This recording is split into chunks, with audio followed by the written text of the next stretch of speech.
ఆ ఒక్క కృప మిగలాలంటే అమ్మవారి పాదాలు గట్టిగా పట్టుకుంటే చాలు. ఒక్కొక్కసారి భగవంతుని చేష్టితం ఎలా ఉంటుందంటే పైకి చాలా కష్టంలా కనపడుతుంది, కానీ ఆవిడ కష్ట రూపంలో చిన్న కష్టం ఇచ్చి పెద్ద సుఖాన్ని ఇస్తుంది. మనకి తెలియదు ఆ విషయాలు. పరమాచార్య మాటల్లోనే చెప్పాలంటే, నేను ఎలాగో ఇవాళ పరమాచార్య ప్రసక్తి తెచ్చాను కాబట్టి ఆయన మాటల్లోనే చెప్పవలసి వస్తే మీకు ఒక మాట చెప్తాను.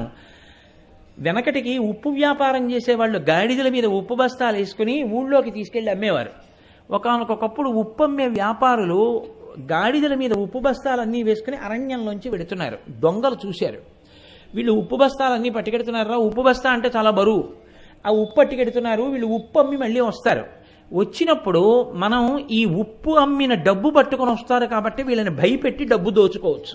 కాబట్టి ఇవాళ వెడుతున్నారు కాబట్టి ఓ 2 రోజుల్లో ఉప్పు అమ్ముకుని వస్తారు, మనం ఇక్కడ హాయిగా మాట వేసి కూర్చుంటే సరిపోతుందని కూర్చున్నారు.